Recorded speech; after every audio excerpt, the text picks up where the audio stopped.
Hey guys, I'm Danae. Welcome back to my channel, and if you are new here, welcome. We are already halfway into the year, and I can't even believe that we're halfway through 2025, but here we are.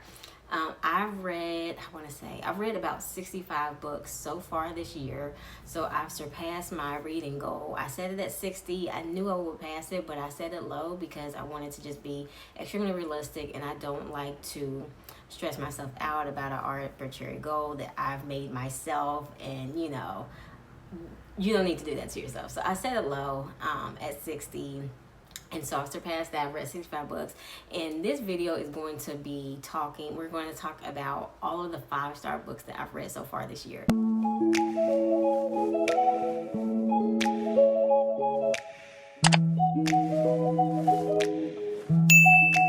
So out of that 65 books, I've read 15 of those that I rated, 5 stars for me. So let's go through all those books, and you can maybe add some new ones to your TBR. So first up, we have The Best Man by Malcolm D. Lee with Jane Allen. This is for Best Man fans. If you are not a Best Man fan, I think that you will highly enjoy this, but I absolutely recommend that you I recommend that you watch the movies first, just so you have a basis and a background of who these characters are. I absolutely enjoyed this book. It ends on a cliffhanger that just broke my heart, and now I'm going to have to just be patient and wait till book 2. This is going to be a series, so this is book 1 in a 3-book series. This book follows Harper, Jordan, and Robin, but absolutely love this one of my faves. Oh, that one officially releases on July 1st. So this is an ARC copy that I have, but the official release date is July 1st, which is next Tuesday. Then we have The House of Eve by Sadika Johnson. Sadika is an autobiography author for me. If you love historical fiction, you'll love her work. I've also read Yellow Wife, which I absolutely loved. This is one of my favorite books that I've read this year. This is set in the 1950s, and it follows Eleanor, who is off at college, and she meets William Pry, who is an aspiring doctor. He's in medical school, and they fall fast in love. She ends up getting pregnant, and as their relationship blossoms, she's thinking that a baby will help heal their relationship struggles, because his family is one of the wealthy elite families in DC. They're very much about pedigree, very much about color, so there's colorism addressed in here as well. And she didn't really receive a warm welcome initially when she met his family, but they were going to be together, and she thinks that a baby is going to maybe help bridge the gaps there. Then we have Ruby. So this is dual POV. Then we have Ruby, who's a young girl, and she's on the track to being the first college student in her family. But she falls in love with someone who she shouldn't fall in love with. So we have like a forbidden romance here. And Ruby and Eleanor's story end up colliding in such a powerful way. But you guys, if you are a historical fiction fan, you are absolutely, without a doubt, going to love this book. So check this out, and also check out Yellow Wife by Sadika Johnson as well. Then we have Beautiful Broken Love by Shanora Williams. Now, Shanora is very popular for her thrillers, but, this lady can write anything, I'm convinced. And so this is a romance from her. This was released in January of this year, but this is a beautiful story of grief, finding love again, and it's a sports romance also. I know it probably doesn't even look like it is, but it's a sports romance. And so the MMC is a basketball player, and the FMC, she's a widow. Her husband had recently passed away, and she meets the MMC, and he's at her, he wants her, and he wants to pursue something with her. She's scared because she's a widow, her husband has passed away, and she has a lot of guilt with his death. Even though she couldn't have prevented it, she had nothing to do with the death, she has a lot of guilt over it, and she's still actively grieving. And I understand a lot of widows, maybe when it comes to moving on, they have guilt with finding new love again, and feeling like they don't deserve that, or that they shouldn't fall in love with anybody else because they feel that they're betraying their late husband. And so the FMC has to really work with a lot of those feelings, because she also starts to like and fall for Deke. Is his name Deke? forgetting. She also starts to fall for him, but she's feeling like she shouldn't. And so this is a beautiful story. And Deke also has his own personal things as well. He is great as an MMC, but he also has some, some things that he's dealing with and trying to heal from, familial issues and things of that nature. So I highly recommend this. This was a good one. Definitely put Shanora on the map for me, because that's my first read from her. Like I said, she's popular for thrillers, but this girl writes fantasy. She writes romance. She writes thrillers. So yeah, I don't think that there's anything that she can't write at this point. Then we have If You Stayed by Brittany Cherry. This is a favorite so far. This is a beautiful second chance romance. We have Kiera, who's in a loveless marriage, and she comes face to face with a man or boy that she loves so many years ago, her first love, her best friend. They were pulled away from each other due to a traumatic event that happened, and she hasn't seen him since. He unfortunately doesn't remember her due to this traumatic event that happened to him, but she remembers her. And while he might not remember her, he feels something. He feels that there's something there. Her husband hires him as the lead architect for their new home that they're building, unbeknownst to her. Her husband is a piece of work. I'm telling you, a piece of work. I definitely will recommend that you check your trigger warnings. There is abuse in here. I would say more so emotional abuse, but there also is some physical as well. So definitely check your trigger warnings. But this was a beautiful book, and I did this with the audio, which I highly, highly recommend. Who's the audio narrator is dual narration, so the male voice is Winston James, and he can narrate anything, and I'm going to listen to it. So highly, highly recommend giving this one a read. This was an emotional read, so just keep that in mind. But Brittany Cherry, if you're familiar with her writing, she writes emotional reads. If you are someone who's looking for more Black author recommendations, Brittany Cherry is a Black author. Obviously Shanora Williams is as well. Sadika Johnson is as well. So for those who are wanting more Black author recommendations, or someone who doesn't read a lot of Black authors and looking to read more diversely, a lot of these books that I'm talking about here are from Black authors. Then we have Winter's Eve, Then Now Always by A.E. Valdez. A.E. Valdez is an indie author, and she's one of my favorite authors. I'm not even going to say favorite indie author. She's one of my favorite authors. I have every single book that she has written. Oh, besides one, there's one more that I still need to get in it, which is actually book 3 in this series. So this is a part of a series. This is book 2 in this series, and this is a beautiful second chance romances. Are y'all sensing the theme here? I love me some second chance romances. This is a beautiful second chance romance, and it's kind of like just right person, wrong time. That both of them had some things going on in their life, and their relationship had to, stop, and they, we're able to meet back up again, and the tension is still there, the angst is still there, the love never left. And I love this so much. This is definitely one of my favorites that I've read so far this year. But just to tell you guys a little bit more about it, because I feel like I gave you a really brief synopsis. I'm trying to do this without spoilers. But Winter went through, who is the MMC?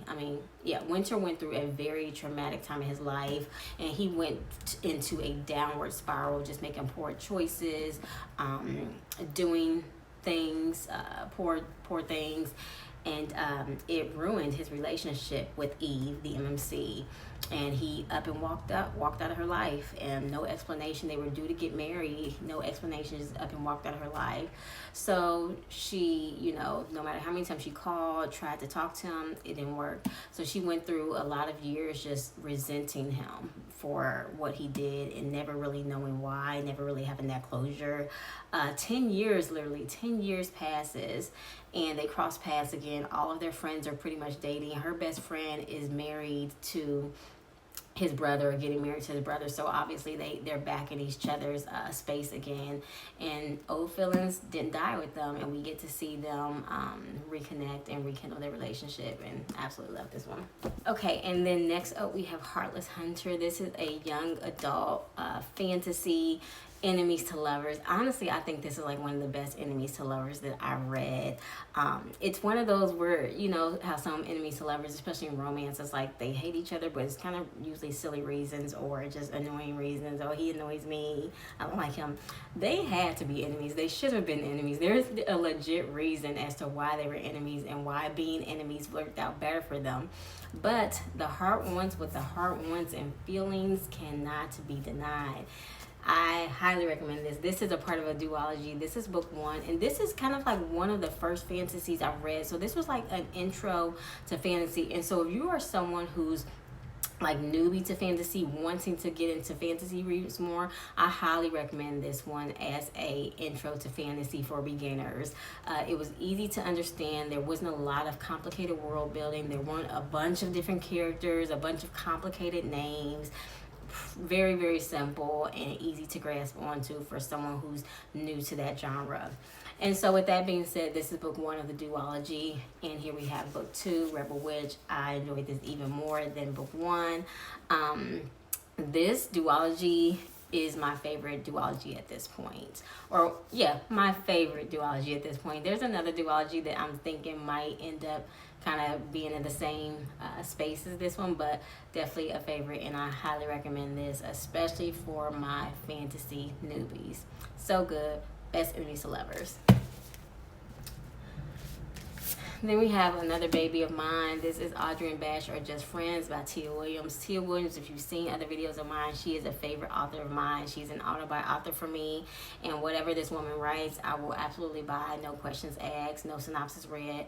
This is her young adult book. Now, if you are a fan of Tia or have read 7 Days in June, Audrey, this is about Audrey, who is Eva's daughter. So from 7 Days in June, Eva had a daughter at the time. In this book now, she's 16, 17 years old. She's in high school, and she's still the same Audrey that we came to love in the first book. She's very much has her head on straight. She's a therapist, and she's therapizing. That's the word that they use. Her peers, and you know, she's really trying to think about her future. She's preparing for a college essay. She wants to get into, gosh, I'm forgetting this part. I think it's Stanford.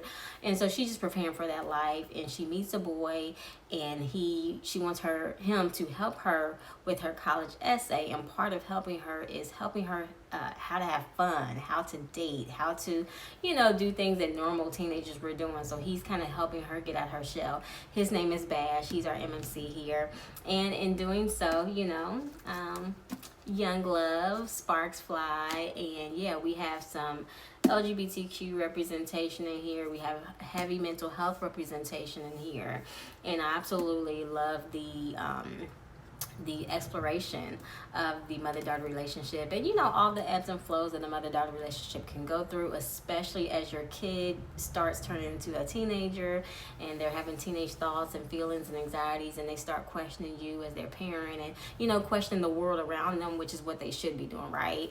And they start questioning you, and well, where are you going, what are you doing, well, who is my mom outside of being my mom? I know her as my mom, but who is she as a person? What was her prior life like? What was her life before she became a mom like? And so that is what Audrey is dealing with, and that's what Eva is dealing with in their relationship.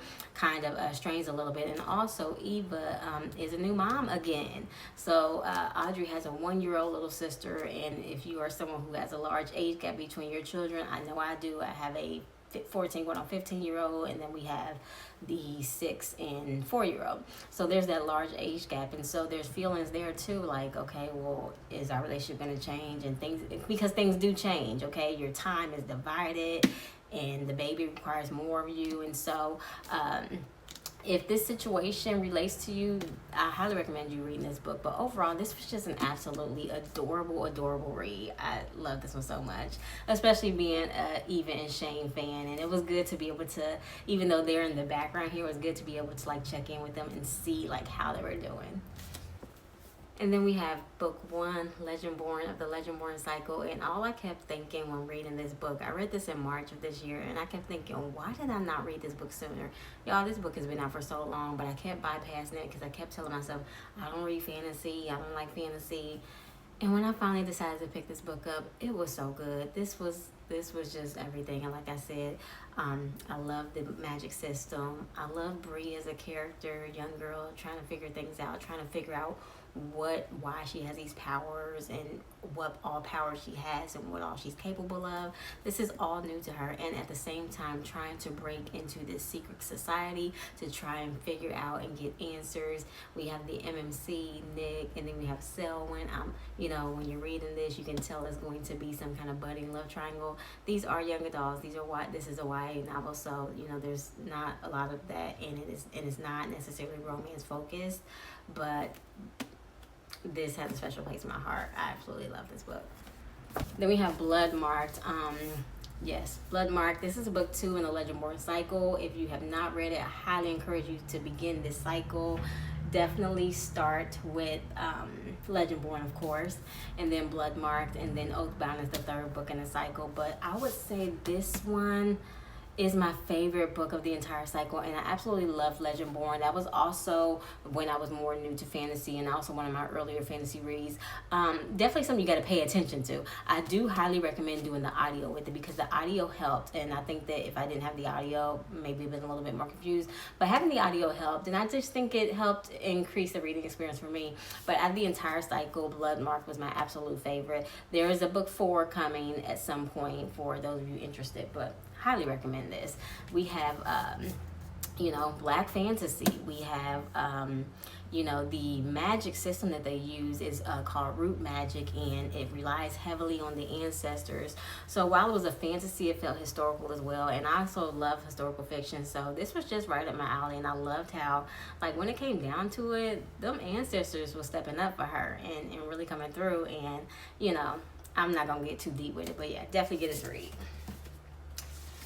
Then we have Happy Land by Dolen Perkins Valdez. This is my 2nd read from her. The first one was Take My Hand, which I also highly recommend if you have not read that one yet. Happy Land, this was a beautiful book about, you know, legacy, land ownership, the importance of land ownership, the importance of knowing your history and where you come from. This is dual timeline. So we have Luella Montgomery, who is a queen. She's an American queen, and not queen in the monarchy sense, but we still call her the first queen here because she was a queen in her community. Her and her husband, they developed a community called Happy Land.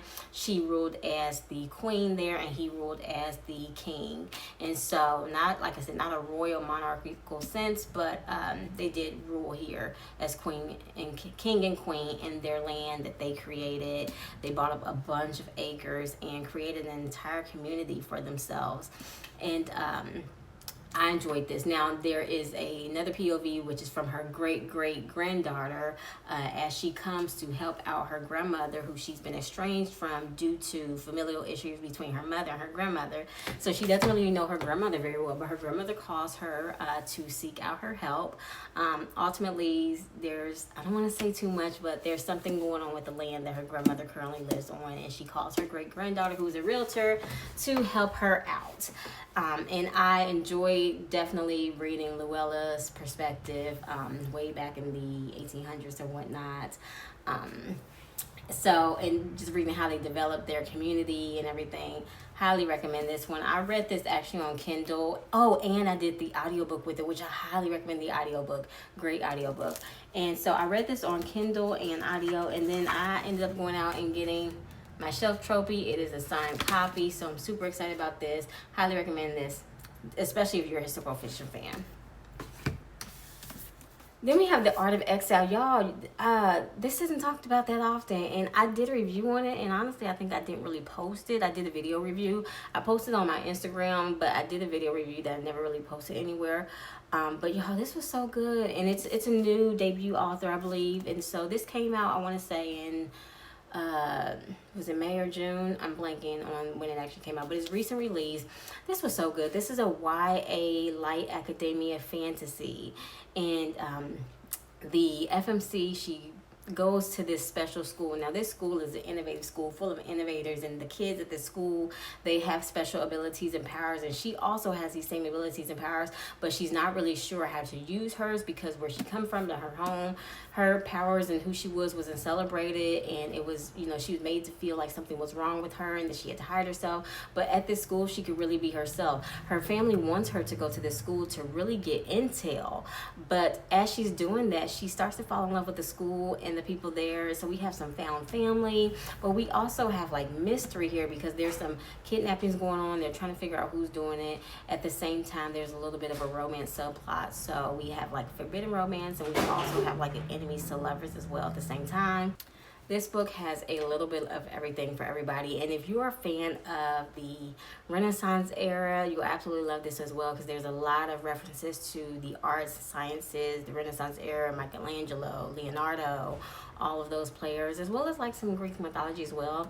And there's, I didn't really understand them or grasp onto them, but after further research of the book, there is like some Jewish mythology in here as well, and like customs and things, LGBTQ representation. I think this book absolutely has something for everybody, and this was such an unexpected love for me. I didn't really expect to like this as much as I did, especially when it's a new book, a debut author, no one else is really talking about it. You don't really know what you're getting into, but I read this and I highly enjoyed it. If you want to see more of a review too, I also, if you're on Goodreads, I'm on Goodreads, Danae Butler.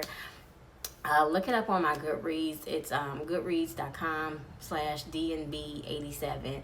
But I did a written review for this on my Goodreads, as well as like a written review on my Instagram. So if you want to check that out, I think I probably went a little bit more in depth and explained a little bit more. Go check out those reviews there. But definitely recommend this one.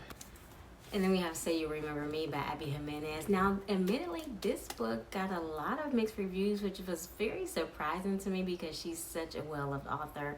But I didn't agree with the negative reviews that people were saying. I absolutely enjoyed this book, but I'm also an Abby Jimenez fan. I absolutely love her writing, and every single book that I've read of hers, I've loved it. I have every single book that she's written, and she's an autobiography author for me. So if she comes out with a book, I'm not even reading the synopsis because I'm going to buy it anyway. And I enjoyed this one. It's a little bit of insta love, but I didn't mind that, and sometimes I don't like insta love. I didn't mind it in here because I likened it more to When You Know You Know. We have Xavier and gosh, what's the FMC name? I am forgetting the FMC name. We have Xavier Xavier and Samantha, and they go on their first date, but she is getting ready to leave town, and sparks fly, and they just have this undeniable connection, and they know that they both have something there, but she's long distance, he's long distance. They're doubting if a relationship could work, but they were committed to trying to make things work. We also have like some mental health representation, dementia. Her mother is suffering from dementia. So you get to see also what a family member, having a family member with dementia can do to a family, and the struggles you might go through as being a daughter of a mom who is going through dementia, the changes that are happening, the changes that are not only happening with you, but to your family as a whole. I absolutely loved Xavier. He was just a shining light, and I loved him as an MMC. Just such a good guy. Samantha was everything that he needed, and she was everything that he needed, and he was everything that she needed. Did I say that right? She was everything he needed, and he was everything that she needed, and she needed the type of presence that he brought. I absolutely encourage you to give this a read because I don't think that you'll be disappointed. Some of the negative things that people were saying honestly didn't bother me. I'm not that harsh of a critic when I'm reading books. I'm really reading for the vibes, and if the vibe is there, if I'm reading romance and the connections there between the two main characters, I'm all for it. I'm not caring about, some of the things that were being said was that there was a lot of like modern day, I guess, TikTok references and like references to another popular book. I'm forgetting the name because I didn't read this book, ACOTAR references. And so a lot of people were like not liking it at all. That really bothered people for some reason. But again, I didn't mind it, and maybe it's because I didn't read that particular book that everyone's talking about. But it wasn't a big deal to me. I went for the vibes, and the vibes were there. So definitely put that on your TBRs, or at least if not that, put any Abby Jimenez book on your TBR because I doubt that you'll be disappointed. These last two I actually read on my Kindle. I still have to get like my physical trophy for it. So first up we have Plus Size Player. Now initially when I read this I liked it, but I rated it like a 4.5. But after thinking about it for some more time, I changed my mind and it needs to be on this list. But I enjoyed it. Now this is book 2 in the series. I don't know what the series is called, but book 1 is Curvy Girl Summer. I have not read book 1. I started straight with this one, and even though I didn't read book 1, I did not feel lost or anything like that. So definitely they're interconnected standalones. You don't have to read them in order, but I personally like reading things in order. Just I think you have a better reading experience that way. So I wouldn't necessarily recommend reading it out of order if you don't have to. You know, I just happened to get this one first because I had an art copy of it. But I definitely plan to go back and read Curvy Girl Summer, and there is a book 3 that's going to be coming out in the near future. I don't know, probably before 2026 is over. I'm not sure, but she's definitely working on book 3. It's called Player something about Blitz. It has a green cover. I'm blanking on the name, but I can see it in my head. But a lot of body positivity in here. There was some fat shaming, which initially irritated me because even though it might not be my experience, I don't like to see women being demeaned or disrespected. But it was used as an opportunity for body positivity. I love how the FMC, she was a plus size model, but she was extremely confident and just comfortable in her skin. And she was fierce, okay, independent. She was not weak. She wasn't about to sit down and cry because you talked about her. She was about to get right back at you. I absolutely love that. The star of this show for me, though, is the MMC. Russ, he was everything. He was intentional. He was romantic. He was a say less type of man. He was a say yes type of man. Like I just enjoyed him as an MMC. He owned his own company. He was a baller. He, you know, just everything, right? And so Nina, she had this roster and she had nicknames for all the men, the fun one, the romantic one. Russ, he ended up just blowing everybody out of the water because he was everything rolled up in one. She had this idea that she had to have a different man for each thing that she wanted because she would never find everything she wanted in one man. Like a man who's romantic, a man who's smart, a man who's this, a man who's that. But Russ ended up having everything that she thought she had to find in individual men. So I absolutely enjoyed this. I enjoyed how important her career was to her as well as how important his was to himself as well. And neither one of them, you know, necessarily wanted or felt that they needed to compromise just to be in love. They found out how to make things work for them. Highly recommend giving this a read and read Curvy Girl Summer. Last one is The Tropical Rebel Gets the Duke. This is by Adriana Herrera. It is a historical romance. I love historical fiction. I love romance. So this is just like a perfect merge of the two for me. This is a part of a series. This is book 3 in a series. And I'm gonna be honest, y'all, I didn't read books 1 and 2. I ended up getting lucky to get this as an arc read. And so I dived right into it. But even still, even doing that, I did not feel lost. I didn't feel like there were things I was missing out on. Now, I will say when the book initially started, it was like, oh, I could tell that the two main characters had some type of history, and had I read the books in order, I would have probably known what that was. But it starts off with a bang, like literally, okay? And this book is spicy. Yes, it's spicy. And so if that bothers you, I don't know. This might not be for you if you're someone who's bothered by spice. Me, I'm not bothered by it, but I certainly don't have to have it either. And I do like if there's going to be spice, please have some plot.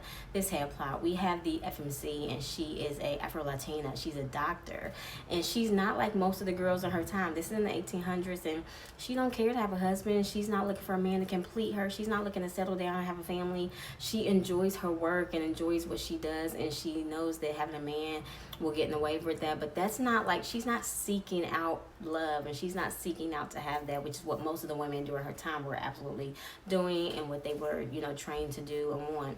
And then we have Apollo. He is a duke. He's the first black duke. And, you know, there is like this enemies to lovers with them initially, but the attraction begins to become undeniable. And I enjoyed seeing how they kind of like made their way to them.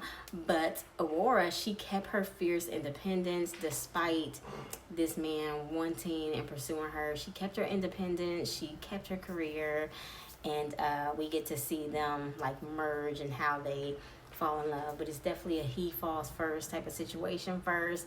But I enjoy him as an MMC as well. He was commanding. He was pretty much everything that you would want, and he was the first Black Duke, so he's also dealing with his own things as well as being the first Black Duke during this time period, right? So we're in the 1800s, so obviously he was not wanted. He did not receive a warm welcome. He wasn't accepted by his peers because he was Black.